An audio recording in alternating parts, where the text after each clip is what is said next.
Welcome back to the latest episode of the Flex Success podcast, where we teach you how to be less shit. As always, we will be your co-hosts. I'm Lizzie, and this is Dean.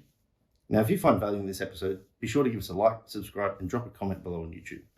Share us with your friends, give us a 5-star rating on your favorite podcast app, and if you want to take a screenshot and tag us on Instagram, just do that by putting in @flex_success.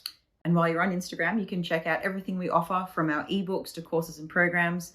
You can book a consultation or inquire about coaching via the link in our bio, or you can do that on our website. Enjoy the episode. Cheers, Dean. Cheers. Cheers, listeners. Welcome back to another episode. How to be less shit. How to be less shit, episode 101. I can't believe we're over the 100 lump. We are. What a special guest he was to Dr. Mike the second, but the one and only. The one and only Dr. Mike the second. He mentioned that having 100 episodes puts us in like 0.01% of podcasts because they usually fail after the first 10 or something. And he's a doctor, so we'll take that as fact. He would know. He's a doctor of podcasts, right? That's pretty crazy to think. But I mean, how many people start things, I suppose, and never really finish them, let alone finish 100 efforts? How do you finish doing a podcast? Is there a number? Like 1,000 or you're done? No, when Joe Rogan decides it's done, that means podcasts are over for everyone. Okay. He might be the guy. I think finishing a podcast is like finishing YouTube. Like, is there a finish line? I don't know. But proud to be in the top 0. whatever. 0-something% recurring.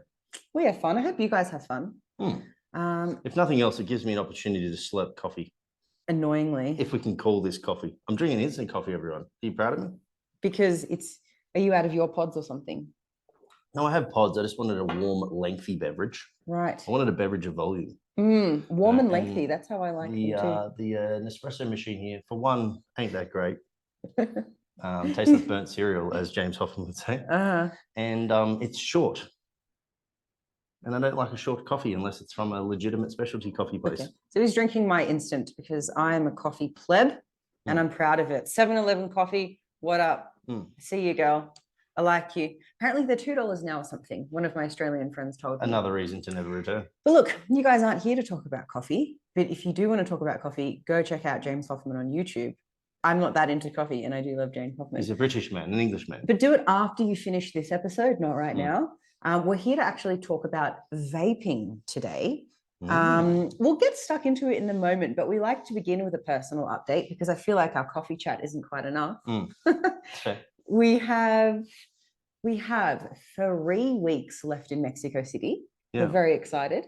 Not for it to be over. Not for it to be over, but for the time that we have left here, because it's epic. My best friend, Dom, who isn't really on any social media, so she wouldn't listen to this, is currently staying. She's halfway through her 10-day trip in Mexico, staying with us. We can tell the truth about what she's like as a house guest then. She's awesome. She's really she's no complaints at all. Look, she doesn't give me enough foot massages, would be my only complaint. Yeah. My friend Dom. She's grew up in Sydney, but has lived in London the last 5 years. So it's been really fun having 7 years, she said. Oh yeah, you're right. London the last 7 years. Fuck. Damn. Yeah, so Mexico, 3 more weeks. On the last episode, if you listen to it, I briefly spoke about how I got my lipstick tattooed again. The first time I got it with permanent body ink, it turned out very well, and I loved it for about the 7 years that it lasted. Did it again, didn't turn out so well, quite botched. Covered it up with various colors of lipsticks and lip liners today, so they look fine, but with no makeup on, your girl looks like a clown. It's definitely could have been worse. Oh yeah, scenario. Yeah. I fully accepted it. I am grateful that not all 3 of the things that probably would have gone wrong, only one of them turned out to be true, which is the fact that they're just very dark gray. I'm like Morticia if she was dead for a few days. That's what I imagine her lip color to look like. They're dark gray and horrendous. That's right. So, what's the date? 7 days from now, I'm getting something called saline removal, where basically they re-tattoo my lips, but with saline solution. And it draws the color, it draws the moisture out of the cells of my lips, and the ink gets drawn out with it. So usually people do multiple removal sessions. They have to be at least 45 days apart. We're not here for another 45 days. So I'm only going to get one here. Osmosis. We'll see. Yeah, exactly. You would have thought school biology. Osmosis would be used. So that's my personal update. Do you have one? I'll stick with tradition Okay. in that I've discussed the various things that I've eaten here in Mexico. My Okay. personal update is yesterday I tried a liver taco for the first time. Oh, yeah. Beef liver taco with sauteed onions. It was delicious. Was it? It was texturally great. What animal? Beef. Okay. I really wish you would give it a go. If you didn't know it was liver, you would enjoy it. It just tastes a little bit meaty. But I do know it's liver. It's a soft, you know what? You wouldn't if I gave it to you. You know what it looks like? So, you know, when you go to a Chinese restaurant and you get that MSG laden beef that just doesn't taste like beef, it looks like that because it's been sliced, right? But it doesn't have the texture of it because it's a little bit firmer. It's like a little more like actual beef. When was it? It was yeah. recently I ate something. You're like, do you like it? I was like, yeah. And you know what meats I'm willing to eat and what meats I'm not willing to eat. And I was like, yeah, it's nice. You're like, haha, it's like fucking ball sack or whatever it was. I can't remember what it was. It was something, wasn't it? And I got mad at Dean because I was like, you just food raped me. Like, it's my choice to decide what food I eat and what I don't eat. Do not deceive me. So other than that, my other update would be is I'm now I think 4 weeks back into an actual measured training program for the first time since I competed in April last year. How are you feeling? Man, it's fun. Yeah. So much more fun to train when there's a purpose behind what you're trying to achieve as opposed to just training for a feeling. You could be training to maintain what you built. Well, that's what I have been doing, but it's just not as exciting. Okay. In saying that though, I think it's fine. Even though I am at an advanced level worth of years of training, I've learned very quickly that even after like 10 months of maintenance, if you just go straight back into a ham, there's typically going to be repercussions. And I've had some niggles. I've had some back issues and I've got a neck issue at the moment. I'm just still turning a little bit gingerly towards you on my left. So yeah, don't rush into it. Are you jealous? Look at all this neck turning I'm doing, Dean. Oh, what a healthy neck. You look like a clown. Like at the fair. The clowns that have their mouth open and you put a ball in their mouth. Yeah. Exactly. Those clowns love balls. Exactly. If anyone knows what that is. I think that's more of an in-joke. It's from the Undateables. Oh, Undateables, fantastic show. Fantastic. So let's get stuck in, shall we? Personal update. Yeah. Oh, show the camera your tattoo. Oh yeah. No, but this would have been on the last one, I imagine. Oh, we spoke about your lips. So I'm assuming my compass tattoo made an appearance on YouTube. If not, for those that are listening, it sounds great. Dean got a giant compass tattooed on his hand. With the south going to the finger, which I've never actually given. The middle finger. Yeah, I won't do it to anyone here on YouTube, but yeah. So it's next to my Reuben sandwich, an ode to Reuben, the greatest staffy in the world. And I'm really happy with it. So yeah, getting a touch up next week, actually. Wonderful. Okay, so vaping. Vaping. We wanted to talk about it because there's been a big cultural shift. Since the 90s or so? Yeah, I want to say 15 years ago is probably the biggest shift. Yeah, a cultural shift in the way that we perceive smoking. It used to be something cool, something for rich people, something for movie stars. And that's the weird thing, though, right? It was cool for them, but then it was cool for like being a little dreg of a human at high school if you went to public school. Yeah, that's true. And that was me. Yeah, I just picked on public school. That's okay. I would say that more public school people smoke. I do not have the data to back that up. But yes, it did become fashionable, so to speak. No, it was fashionable. That's how it was marketed originally. Like my mum, the fashionable woman from Venezuela, used to put her cigarette at the end of this like the porcelain thing. One. Yeah. And she thought it was very cool. And then there was a cultural shift where we realized actually cancer probably isn't so cool. Wrinkly lips probably aren't so cool. Like dry skin. Yeah. Like not as sexy as not having a hole. Sounding like a robot when you talk. Yeah. All these good things. And so over lots and lots of campaigns over decades, it became a bit less cool. And so now it's associated with poorer socioeconomic status, poor health outcomes, things like that. And less people smoke, at least in the developed world. Places, there's lots of places. There was a shitload of smoking in Turkey. It certainly was not frowned upon there. There's lots of places where it can still be advertised. And it's seen actually, especially Indonesia, just thinking back to my uni days when we were looking at cigarettes, tobacco use, it's seen as part and parcel of masculinity. Like it's a masculine thing to smoke. And if you don't smoke, you're like, what are you doing? I don't want to use the POF word, but it's seen as being like just a feminine thing, Yeah, fair. And so in the developing world, although we've moved away from cigarette smoking, people are starting to move towards vaping. Or e-cigarettes. I'm actually not clear what the difference is, but I'm sure you can tell us in a moment, Dean, because Dean's going to take us through this podcast. I'm going to do way less talking in a moment. And people seem to do it without concern for their health. I've seen kids in London, it's really cool for teenagers to do, right? Yeah, like America and the UK, it was certainly the most heavily impacted in regards to vaping becoming socially cool in the school, youth, adolescent sort of group of individuals, for sure. Yeah, I feel like I could walk through Hyde Park in London and like see kids that have vaped before they started growing pubes. Oh yeah, there's kids in school uniforms vaping. Yeah, you know, we should do an experiment. We should DAC kids in Hyde Park and record the amount of them that have pubes and don't have pubes. Pube to vape prepubescent vapors versus. You want to? Yeah, look, I don't really want to see prepubescent penis, so we'll report back, guys, on this experiment. We'll be in jail, but No, what I'm trying to say is I'm really surprised at how young people are picking up vaping. Yeah, it became very popular with them. And then there was obviously also the infiltration of even adding THC and other kinds of sort of constituents and things to that. And that sort of took off without any regulation whatsoever. There's now greater regulation around vaping. Certain countries have different levels of like restrictions and stuff. Like, for example, in Australia, you can't actually get nicotine within a liquid for a vape. Is that so? That you can control. You can definitely purchase them, but they're not legal to be purchased. Okay. So they're like black market vape juice. Yeah, like the electronic cigarettes that you essentially are adding your own e-liquid to. You can get disposable ones, I believe, but I haven't been there now for a while to confirm that. So yeah, there are various laws and rules, but it was originally introduced with essentially none, which came into it a whole bunch of health concerns initially. And then there was some issues with, pulmonary issues with people's ability to breathe and respiratory issues and whatnot. And there were these certain cases that people were concerned with, these vaping are causing like lung disease and stuff. But that then also got shifted.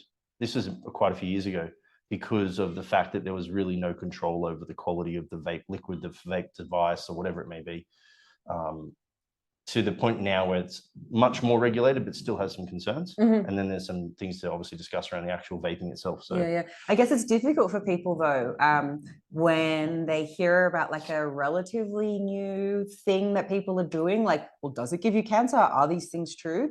So Dean is here to let us know. Yeah, I also think there's a bit of a logical fallacy with vaping in that it is positioned against cigarette smoking, which is combustion, like fire, smoke, heat, as if it's quite benign because it's just liquid that comes out with vapor. Like doesn't seem that bad. It's vaping. That logically this seems like it's a little bit better for you. Yeah. And that potentially is a huge fallacy. So I suppose, so you asked the question of e-cigarettes versus vaping. What's the difference? Yeah. Vaping is technically speaking just the act of vaping or smoking an e-cigarette. So it's the term given to so I can smoking. vape an e-cigarette. Correct, yes. Okay. And then that is colloquially now just been shifted into calling devices vapes. Right. So but an e-cigarette looks different? They all look different. Oh, okay. But the mechanism is the same. So an e-cigarette is a vape? An e-cigarette is basically an electronic device that is likely rechargeable, that has some form of heating element and a liquid that when they combine creates a vapor that you then smoke or inhale, to use a less harsh word. And then that is then the act of vaping an e-cigarette. So an e-cigarette is a vape? Yeah. An electronic cigarette, e-cigarette, now known as a vape. E-cigarettes were originally brought out as a means to try and deter people from smoking cigarettes. Or to help them get off them? Yeah, well, that's what when I say deter, I mean to move them away from, as opposed to prevent them from going towards cigarettes. That has been one interesting distinction, though, between like the vaping culture and then the e-cigarette introduction, is that e-cigarettes were used to try and move already smoking individuals away from smoking as a means to potentially improve their health outcomes. Whereas vaping is seen as something that you will take up. As a hobby. Whereas, typically people don't take up cigarette smoking as a hobby or as something to do with their friends. They did years ago, like you mentioned, but not so much now. So there's a lot more like first use vapors than there are now than there ever were previously cigarette smokers that are now e-cigarette smokers. Got it. Okay. So yeah, the traditional use of an e-cigarette was to basically assist smoking cessation. quick note on that, it seems to be fairly successful for the most part. And it definitely will, for the most part, also come with it some better health outcomes than continuing to smoke itself. Okay. So if you're a smoking individual who doesn't want to smoke anymore, who would like some assistance and you like the act of smoking, and you also need to get away from the nicotine withdrawal, then e-cigarettes of any kind may be advantageous for you to do that, but that's obviously not my field to really give advice on. But at least from a research perspective, it seems to be fairly successful. Okay, that's good. So I just want to know, my understanding of why people vape is that it's kind of seen as a new cool thing and people don't really think it's dangerous. They're like, what? It's not a cigarette. And then like you can touch on appetite control for people that very much need it, like comp preppers. But are there any other reasons why people might use a vape? So yeah, I would say the non-traditional uses of vaping of any description would be the social interaction, relaxation. Okay. Similar to like the use of shisha. Yeah, or like anti-stress. They're the sort of two major ones that are non-specific to, I think, ingredients that we'll talk about within vaping liquids. But they're the two. So outside of that though, like there's various things that can go inside a vape or an e-liquid. One of those could be something like CBD. So some individuals may use them to potentially offset some pain and inflammation if they believe that to be advantageous to them. And then the other one would be nicotine. The other thing is just genuine enjoyment because they come in all sorts of delicious flavors. I've tried my friends' vapes and they are delicious. Like it's not something I do often, but yeah, if a friend's like, oh, I got this new lemon pie flavor. Oh, it is really yum, isn't it? Yeah, and this is one of the concerns with the use in adolescent is because like smoking a cigarette for the first time is typically not going to be enjoyed. Just God, like, it tastes bad. Just like drinking a beer isn't, or drinking whiskey. But you can build up obviously a tolerance to that. The heat and combustion of a cigarette can also decrease like taste buds, like sensitivity to flavor, and all that kind of jazz. So then all of a sudden the smoking itself doesn't seem so bad. So it just then becomes a habit. Then you're addicted. Then it's like the snowball continues. Whereas with an e-cigarette that offers you hundreds of thousands of flavors, you can smoke pineapple whiz fizz one day, and then you can smoke a churros. You can combine cinnamon flavors. donut the next day. Yeah. So there's always some novelty to it. And because they're not combustion based, the heat typically doesn't get as high, so it doesn't seem to have as big of an impact on the downregulation of that flavor sensation. Okay. At least from an anecdotal perspective when I've used them as well. Right. I didn't think of that. That's mainly social enjoyment, tasty, relaxation. Can you talk us through appetite control?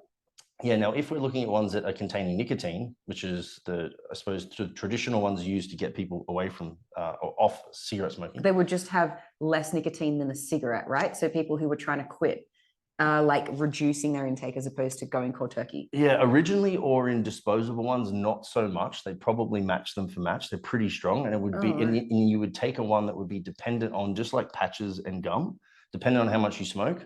They would then say, hey, well, you should probably start at this milligrams percentage, and then you'd work your way down that so that you slowly but surely get off the nicotine. Right. So if someone's using a vape with the same amount of nicotine, maybe I'm just thinking about why people might do it. Smoking in public, people are like, oh, that stinks, get that away from me. But when you're vaping, it smells like pineapple, it smells like Hubba Bubba grape. Like maybe it's just like they can do it in public without people giving them dirties. Well, I mean, that has been one of the claim, which we can touch on some of the interesting notes of the research that I went through as well. And that is that passive vaping or passive vapor intake from individuals around has previously been assumed to also be completely benign and that there'd be no transfer. Right. But that may not be the case anymore. It's like passive smoking of cigarettes. Yeah. So like everybody knows when you stand next to someone smoking a cigarette, you're definitely inhaling that. And there's been a lot of talk around secondary and passive cigarette smoking issues in regards to health outcomes. Vaping was seen to not probably have that because it is, again, there's this logical fallacy that it's just vapor. It just smells good. It's just nice it's just flavor. Hubba Bubba smelling condensation, but that may not actually be the case either. Okay, got it. So now if individuals are using ones with nicotine, yes, you can either buy disposable ones that have a controlled percentage, or you can actually like make your own. You can buy nicotine like that is essentially just pure nicotine per milliliter of liquid. You add that to another liquid, you can determine the potency of your nicotine dose. But in general, I would say, like, you know, a cigarette might have anywhere between 8 and 17 to 20 milligrams of nicotine. Winnie Red's looking at you. In a single cigarette. Mm-hmm. This is coming from an anecdotal perspective from my experience being involved with lots of people that have used these. Most people are mixing their vapes at around about 3 to 6 milligrams per milliliter, and a vape may carry somewhere between 2 and 4 milliliters. So like at one time, they might be using anywhere from, say, 6 milligrams for a full cartridge up to 18 milligrams. And that cartridge may last that person all day, or it may last them a quarter of a day. It really depends depending on how much they're puffing. Yeah. But typically you'll see a lower nicotine intake in vape users than what you would in the cigarette smoker. Yes. Now, why would you want to use nicotine in a vape if you're not a smoker trying to cease smoking? Well, nicotine's been shown to decrease appetite. It's been shown to increase cognitive function across the board. You may get improved memory with nicotine use, depending on why and how you're using it. You may get more energy if you're somebody who's relatively tired and lethargic, but you may also get more calmness if you're somebody with anxiety. Sounds like a pretty awesome thing to me. Let's all just get high on nicotine. You also get some support from a fat loss perspective twofold. There's some liberation of actual fat out of the cell that nicotine helps achieve. It also will drive out certain neurotransmitters like adrenaline and dopamine that make you feel good and give you more energy, which then also increases the metabolic function so that you're burning through more calories. And it, like I said, decreases appetite. So you're not really as hungry. So it's like this all-encompassing, pretty fucking awesome ingredient nicotine is. Doesn't come without any, obviously, negative concerns. But that is one reason why people that are in extreme dieting phases, e.g. the bodybuilding community that I deal with, who may find tremendous efficacy in the use of nicotine itself in either gum form. I've never had anyone use patches, but in gum form, or patches would technically work, or a vape. For the in-between meal or post-meal dessert, depending on what flavor they choose. So you've outlined some reasons that I think people in the industry probably are familiar with the benefits of nicotine, but I think most other people aren't familiar with the benefits of nicotine. So I'm sure that's interesting to a lot of people. And we're definitely not saying don't use it or definitely use it. We're going to give some nuance as to why you might want to, why you might not want to, and probably highlight here the difference between use and abuse. Using it for the benefits is one thing, sure, but I've seen people in my social circle and some of Dean's clients as well who have decided to start using nicotine in the form of vapes, and man, all day long they're puffing. There are individuals that are maxing out beyond what they would if they would properly addicted, like sneaking it on a plane, kind of addicted. Smoking in between sets within a gym. Oh man, come on. You know, smoking in between bites of food. I should say vaping, not smoking. But when there's a reliance on the product, that's when we're probably going to suggest that there's a consideration for abuse here. It's more than a bit of use. As opposed to it being used habitually at a particular time to achieve a particular outcome. So like for a reference point, like when I was in my contest prep, I used nicotine gum for 90% of the time that I was using nicotine. For the last few weeks, I actually used a vape because I bought one and I found it fun. Delicious. But up until then, I had a pretty set rule, and I do this with my clients as well, that I'm going to use 1 milligram of nicotine with a maximum of 2 milligrams from gum in the morning during my fasting period to assist in both energy when I wake up for my morning walk and to get me through to the first meal so I wasn't hungry. And that was my limit. You could manage your hunger a bit better. It's not that you weren't hungry at all. And that was my limit there. And then for my clients, it typically is the same. It's like start at 1 milligram. I'm going to allow up to 4 milligrams. Remembering again here that a standard cigarette is starting at around the 8 to 10 milligrams and ending up at around the 20. So it's half a cigarette a day. At worst case scenario. Bear in mind also on this, in case I don't re-mention it throughout the podcast, and that is that nicotine is effective for the positive things that we've just spoken about for somebody who's not a habitual nicotine user at 1 milligram. Right.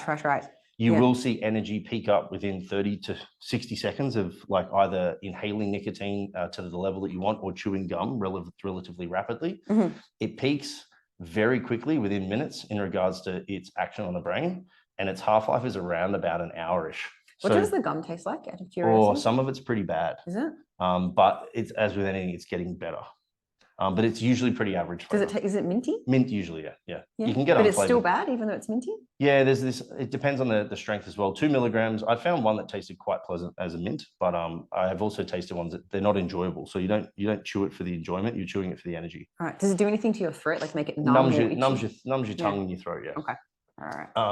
So, but yeah, like these are effective at 1 milligram for the things that we're talking about here, if you're trying to leverage the positives of nicotine.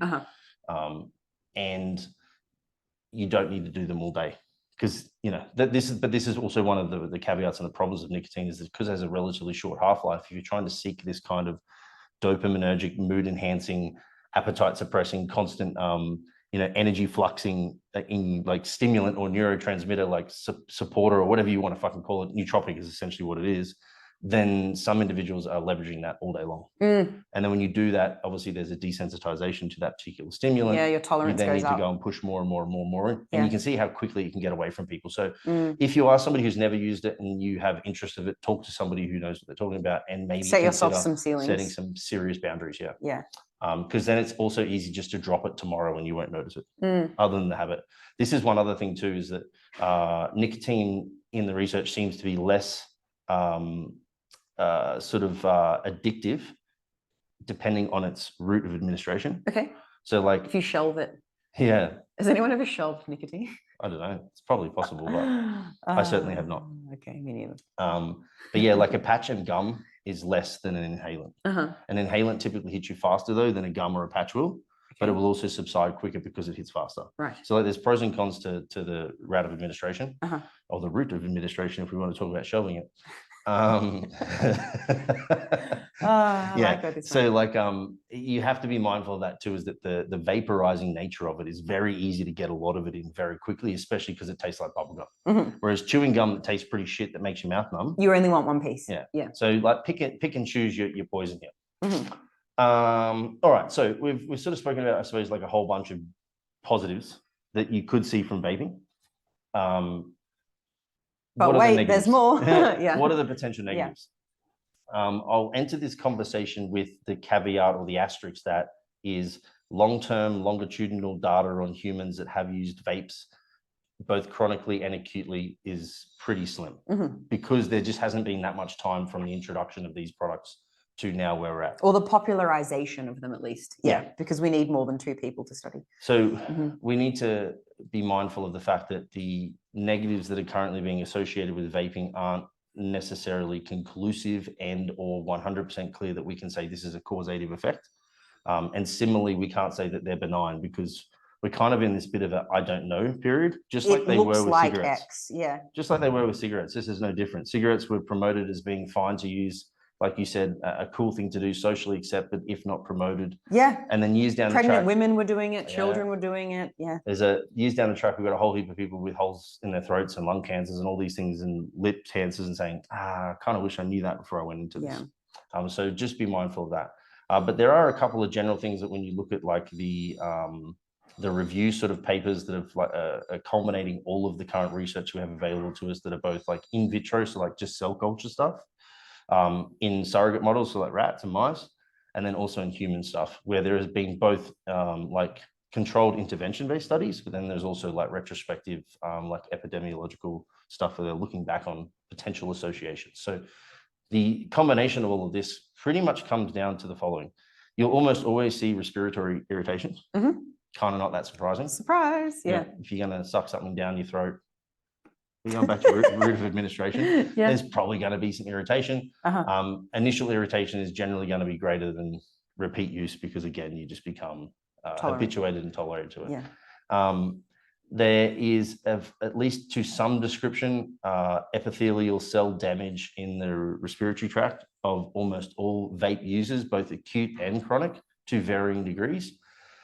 So like these are the cells that are lining both the inside and the outside of the cell walls of the respiratory system, throat, the esophagus, even like just general organs. You also see endothelial dysfunction, which are the cells that line the inside of like the arterial walls. The problem with that is we're talking about a potential increase in stiffness of arteries, and or other cardiac tissue. Mhm. So then there's some considerations for there, especially in what we'd probably classify as like already at-risk populations.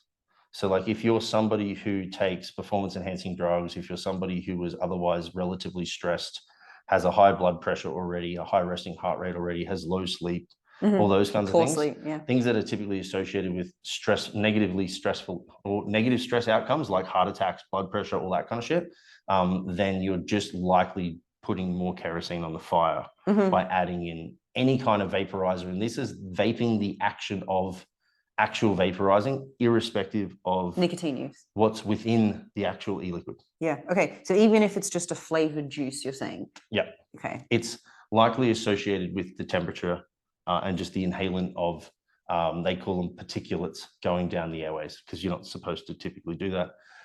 The reason why is because the human body is made to breathe in through the nose, to have hairs within those nose to then filter through air. some issues, change the temperature of that tissue, of that air, to then support like appropriate uptake through the bronchioles and all that kind of jazz. And when you're banging down a whole bunch of this stuff in your throat, it's just not how it's supposed to go down. Okay. So you're saying we evolved over millions of years without a vape.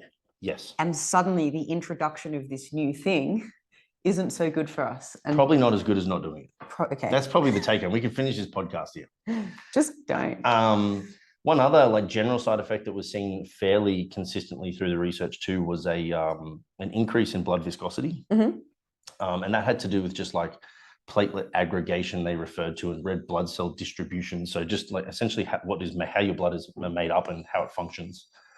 We saw an increase, or not we, but they saw an increase in viscosity, which again is another consideration for people that have blood pressure issues, resting heart rate issues, because the thicker your blood, the less efficient it typically moves. I'll asterisk that just quickly, just because everybody wants to poke at things. A slight increase in red blood cell quantity will always typically then associate with a slightly higher blood viscosity, and that could actually be advantageous to an individual who's looking to drive aerobic function, just like the Tour de France people who use particular drugs to do that.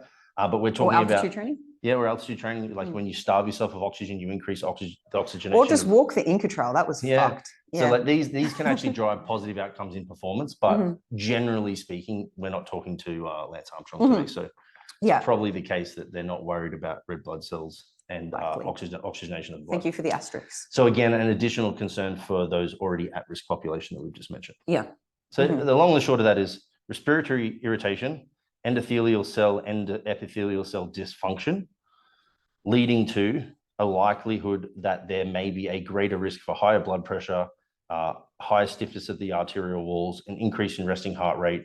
And then the other big one that I actually missed is systemic oxidative stress going up. Okay. And oxidative stress you can kind of think of as a thing that is necessary, but when the oxidative stress rises beyond your tolerable limit, then you're going to basically produce more free radicals, and they're going to cause more damage, which is pro-aging, pro-inflammation, and then all of those things coming together and make these individual aspects that I've just mentioned worse as well.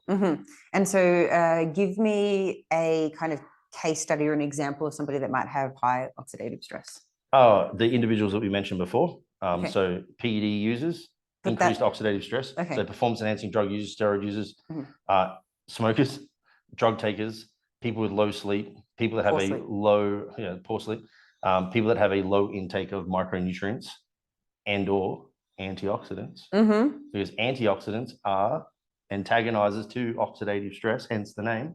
But they all come from your fruits and vegetables. So your micronutrient density and diversity is super important there. So if your diet is not diverse and dense in micronutrients, you live a stressful lifestyle, take performance enhancing drugs and or recreational drugs, have poor sleep and are relatively stressed, if I haven't said that already, your oxidative stress levels could be classified as likely being towards the higher end. Yeah. And there should be some practices that you embark upon in order to try and decrease that oxidative Not stress. vaping. And vaping would just add to that. Yeah. So the concern here is this the drop that overflows the bucket, to use that very cliche sort of term? I like that term. It's very visual. I can picture it.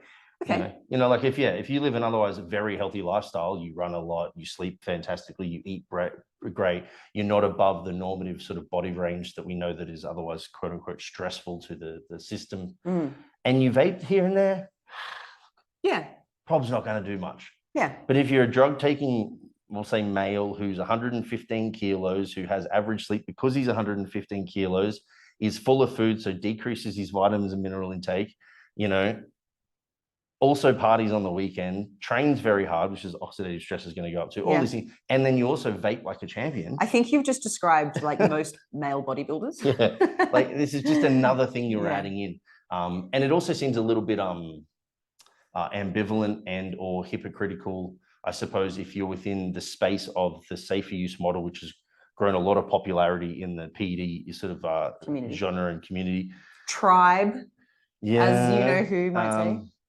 Yeah, like to then add on top of, you know, you're eating all of these things, you're taking all these vitamins and minerals to try and offset oxidative stress, and then you're also driving it up with another action. But, you know, ebbs and flows. Yeah. And I was just having a conversation with my friend Dom, who's here for 10 days this morning, about the fact that like people, like Dean and I and our kind of circle, both professionally and socially, all really care about our health, but I could probably pick at least one thing that every person does that's against their health. Like I take lots of risks with most things because I'm not risk averse. Like, you know, one person might just have really terrible sleep because they care about their career so much that they're just an absolute workaholic, whatever. So like, it's not to say that if you want to be healthy, you have to do everything right. Like everyone, even me who really cares about my health, we all do like at least one thing. So if vaping's your thing, like you're probably not going to drop dead tomorrow. But the point is like use, but don't abuse. Yeah. Yeah. So here's some, I suppose, like some other general interesting notes, I guess, that were sort of found across the researchers. That was in vitro. So like in cell culture, when all cells were exposed to the particulates within vapes, again, whether it was nicotine or not, we're just talking about the actual vegetable oils and stuff, they saw dysfunction to those, especially in cardiac cells. So there's like an indication there that there may be just an actual action of that particular ingredient within vapes causing problems. Outside of nicotine. Yeah. New generation vapes may actually be worse. Why? For you than the originals. Typically things get better, but the problem with the vaping is now is like the vapes are getting better because they're becoming more popular. Like I've even seen individuals do vape shows on like an Australia's Got Talent equivalent around the world because they can blow like rings and they can. Oh, I've seen this on YouTube. They blow love hearts and they can make all these incredible designs out of the smoke that comes out. Yeah, and then because of this, there's new generation vapes being created that have like higher wattage capabilities to burn more liquid per puff, so that you have a greater cloud. And you know, then the thickness of the liquids being used is also going up in regards to we use more vegetable glycerin versus non, so that the clouds are thicker or last longer. And one of the things that is a potential determinant for the risk factor of endothelial cell dysfunction that we mentioned before is the heat associated with and the irritation associated with the actual vaporizer and the amount of particulates that you can get down your throat. Yeah. Hey, for people who actually haven't used a vape before, just to make this really clear, to smoke a cigarette, you put it in your mouth and you suck back. If you suck more, you get more, right? With vapes, there's a button that you can press. Well, the new generation ones, yes. Right. Oh, they're the only ones. So the original ones were like normal. You would suck on it, it would come in. And the harder you suck, the more. And it would also typically be colder or at just general temperature, whatever the temperature is there. Nowadays, yeah, they have large batteries with big coils that burn the liquid at rapid speed. Yeah, so you press a button and it pushes it down your throat for you. You don't need to suck. Yeah, so these ones actually may, despite the fact that they're becoming better for use, may actually cause more harm. Are we that lazy that we can't even do that anymore? To be fair, the new ones are awesome. Like the other day on YouTube, there were these kitchen hacks and you like hold the dish still with a robot over the top of it and it like flips the dish. Like, are you that lazy that you can't wash a fucking dish? So. You can't suck your own cigarette? Jesus Christ. Soon guys are going to stop sucking their own dicks. You get someone else to do it for them. I'm joking. Kidding.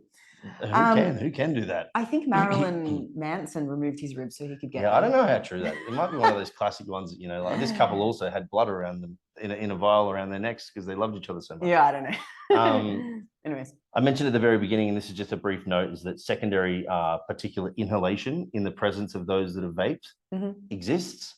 So because of the fact that we're not saying that it's just the inhalation itself that causes some of these issues, but rather the contact of those particulates, secondary vaping is still a consideration that needs to be looked into further for those that aren't actually vaping themselves, but are, you know, next to people that are. And they've found those particulates on the surfaces of areas where people have vaped. Like the I can't couch remember or for how something. long. Yeah, The jackets. like on top of the couch. For I think it was a 24 to 48 hour period. Don't quote me on it, but it was at least like a roughly around about a day. I could imagine people being less concerned about it though, because I was a very cool kid, used to smoke. And one of the reasons that I quit is firstly, I started giving a shit about myself. But I'm not saying that people who smoke don't give a shit about it. That was just for me, one of my reasons.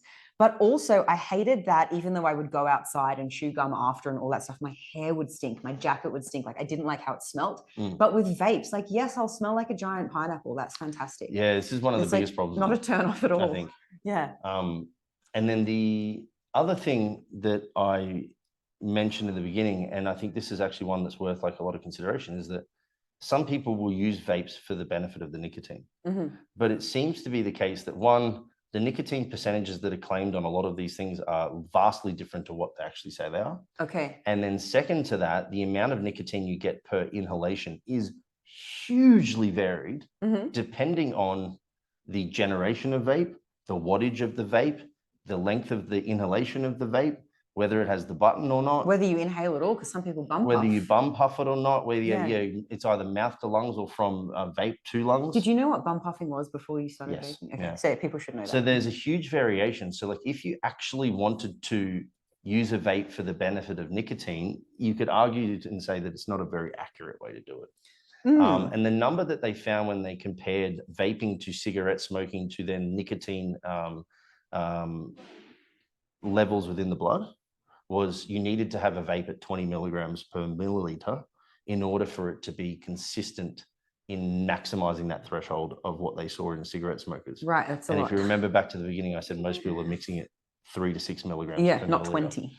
So you'd actually have to, and then to be perfectly honest, if you mixed it that strong, you'd be high as a kite from nicotine within 1 or 2 puffs, and it would probably stop you puffing it all day. You feel sick. And this is also one of the issues with the ability to not add nicotine, is that you can just have a flavored aerosol that you can smoke all day long without consequence, apparently, and yet you are getting consequence. So that's one of the important things. That is a problem.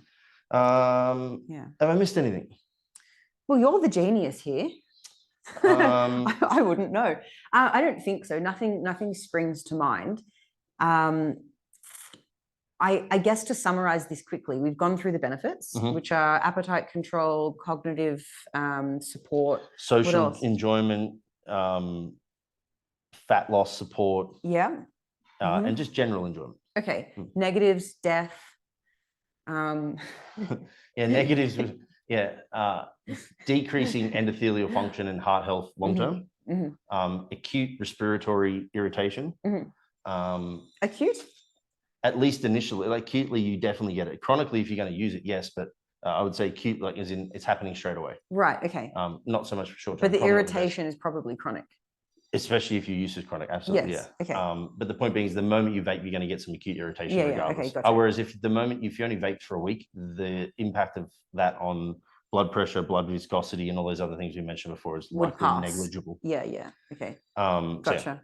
So there's some good and some bad. And we're not trying to turn everyone off vaping all the time. Like it actually might be useful for someone in the armpit of a comp rep as a coping mechanism. But we find that people have use it for reasons that might be justifiable at first, but then end up developing this habit that they won't kick and it turns into abuse. Yeah. There was a review. I'll see if I can grab the name of it on here. I don't think I put it down, but it essentially... I'll link it in the show notes. Put cigarette versus e-cigarette next to each other. Okay. And then lists all of the associated negatives with them, right?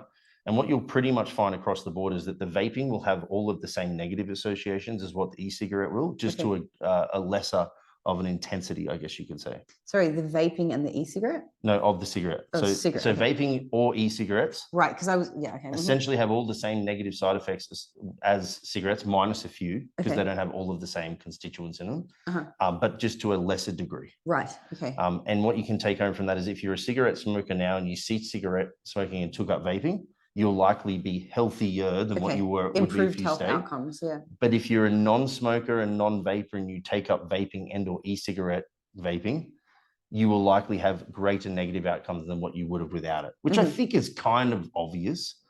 The problem is that we don't really know to what degree that would be, both in the acute use phase, like if you're only going to use it intermittently, versus those that are going to chronically now vape for the next 2, 3, 4, 5, and 10 do years. it consistently, yeah. And we won't know that for a while. Yeah. But there is at least some indication to suggest that there's probably going to be some side effects that aren't that great for you.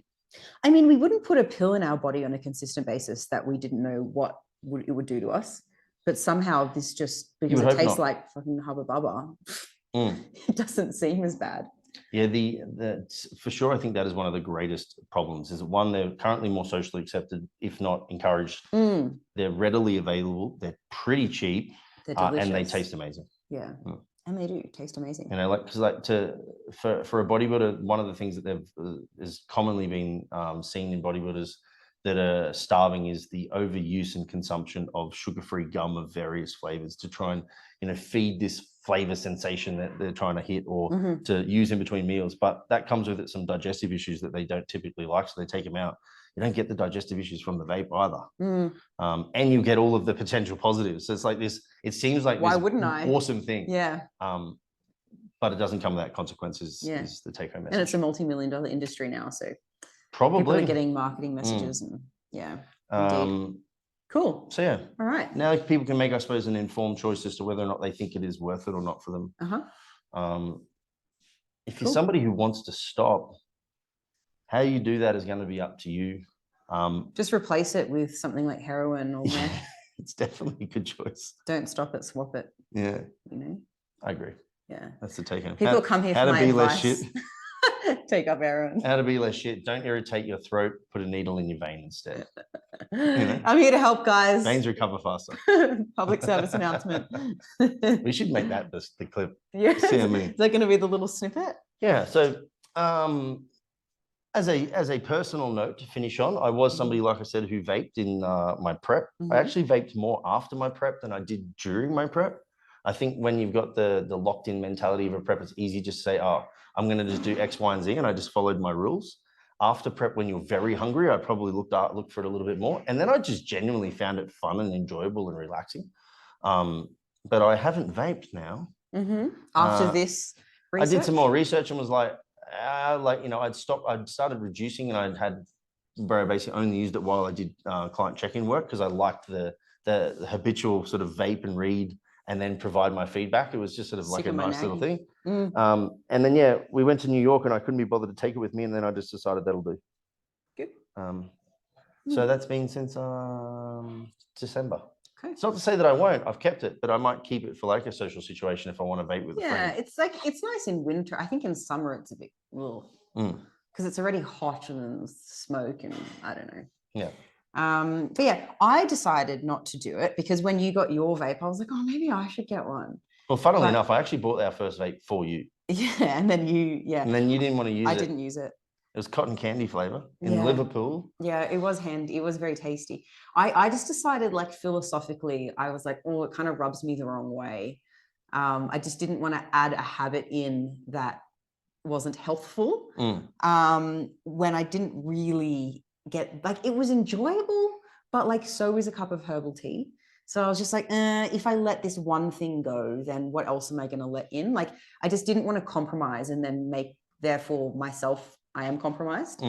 So yeah, just philosophically, I was like, oh, it sounds great. Yeah, let's do it. Let's buy the vape. And we chose flavors. And then I was just like, oh. Well, no, I surprise purchased one for her in Liverpool. I was out for a walk one night, in my prep.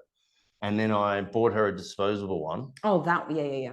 And then you didn't really use it. And then Joe and I did a fast one day to see how long it took for me to basically excrete as much fluid that was in me as possible. Yeah. and we thought it would last 14 to 16 hours. It ended up lasting 26 hours. And I think in that last 6 hours, I was like, I'm fucking hungry and I'm bored. And I just laid on the couch and vaped it. Because you had to fast for 26 hours. It helped me a lot. Yeah. And then that's when I sort of was like, oh, I might do this in between some meals if I feel like it. And, it by no means snowballed. I think the most I used to mix mine at like 1.5 milligrams of nicotine per milliliter. I think the most I ever went through was 2 cartridges in a day, and mine was only a 2 mil cartridge. So like I was using at top end of my nicotine use, 6 milligrams. So like about not even a whole cigarette a day. Yeah. Yeah. But I certainly know people that do a lot more. Yeah. But what's the be less shit tip? I think the be less shit tip for this would be simply, if you're going to introduce it, set some ground rules, set some actual rules around use and how much. What is your ceiling? Yeah. And if you're only looking to use it for the benefits of nicotine, my advice would be to more on considering the gum use, because you can control it and it's far more accurate. And then you're actually using it for what you say you're using it for. If you still want to use the vape, then just admit you want to use the vape. Yeah. So yeah, set some Absolutely. rules. All right.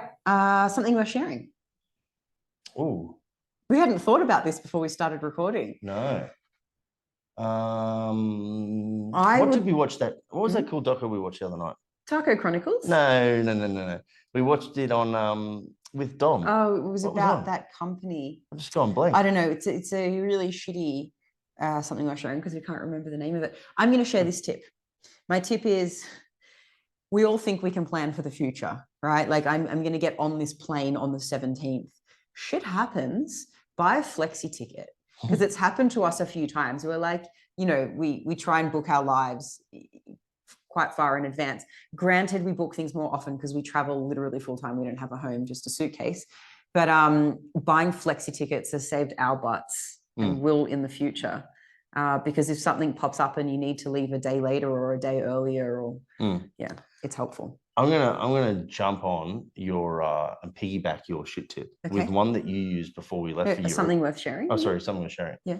And one that you used before we left, and that is that if you are purchasing something as a consumer, only do it if you're willing to throw out 2 things that you already own. Oh, okay. The reason why is because, like, as individuals now who do live out of suitcases, you'll soon learn that the shit that you buy means fuck all to your life, and you need very little. In regards to being happy with what you have. I started my suitcase at 32 kilos, including 5 kilos of yours. Yes. So we call it 27 kilos. I think I'm down to like 22. Yeah, we're both down a few kilos. I have very limited shirts and shorts. I choose the ones that I like. I wear them until I'm no longer happy with them or they break, and then I get rid of them. And as again, somebody who works with bodybuilders who is constantly seeking some form of satisfaction in a prep, who purchase all bunch of shit. Because they can't eat, they have to buy shoes. I just see people wasting money like it's fucking, like it exists on trees. There are so many animals and people and the environment that could do with your disposable cash if you've got it. Like, I'm not saying... So buy one, throw 2 out. Or not throw 2 out. I apologize. Let me fix that up. Buy one, donate 2.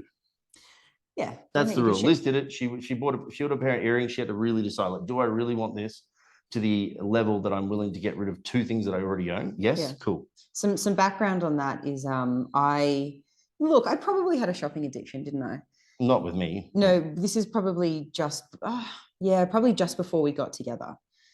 And because it makes you feel good on the spot when you buy something and you just like forget about forget about the heavy shit in my life when I'm like trying on these pants, and it was just like little hits of happiness. And I realized I had a problem one day when I bought this new jumper, one of the many things I bought in that shopping spree. And I brought it home and I already had it.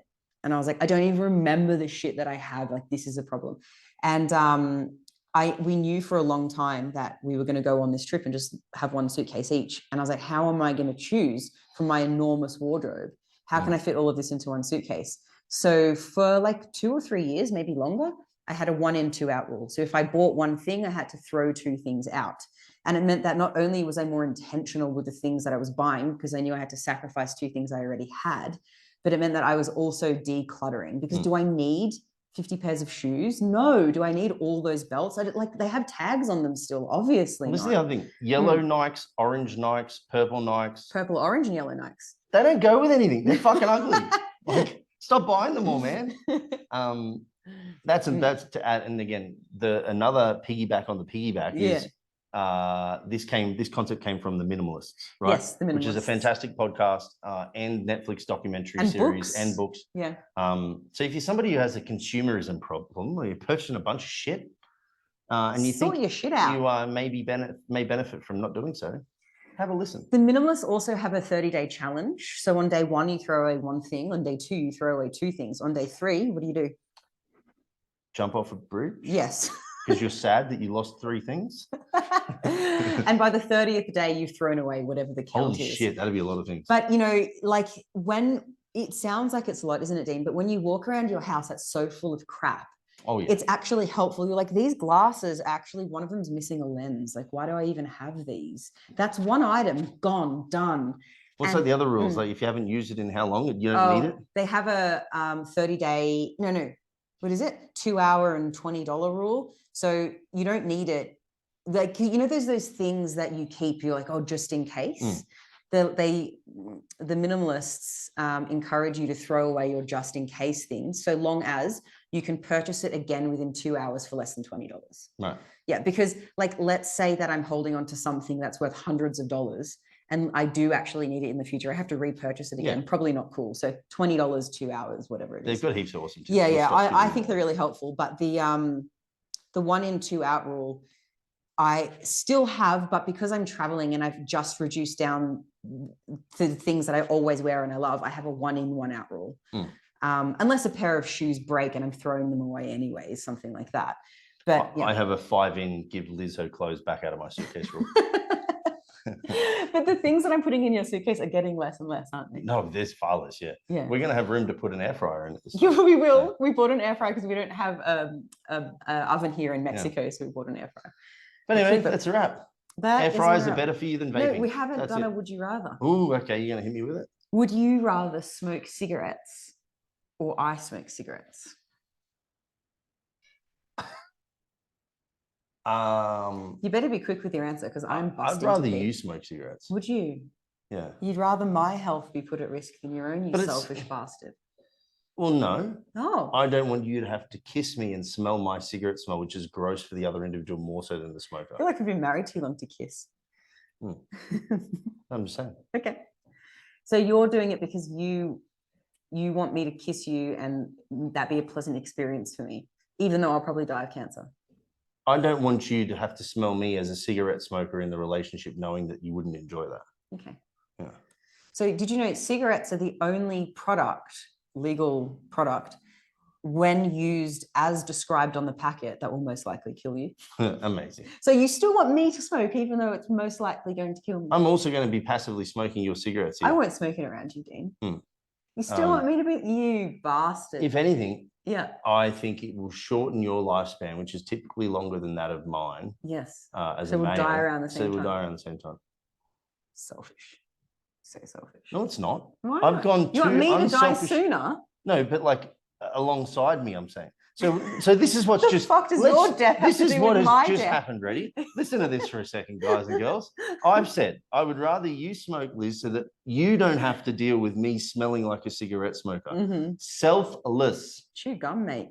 Selfless. Okay, go.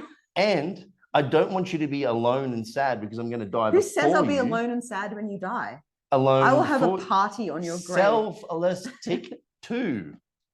I don't want my life to be shortened just because you're going to die earlier. Just putting that out there. You've already said that you'd rather die before I die. Did I? Yeah. I don't know. It sounds like something I would say. I don't know if I mean it. Maybe I don't mean what I'm saying and I'm saying they're selfless. Maybe I'm just saying this is what I think I'm saying. To make it seem like I'm nicer than what I really am. I don't know what just happened. All right, guys. Thanks for listening. We'll see you in the next episode 102. Now that we're keeping count. Adios. Adios.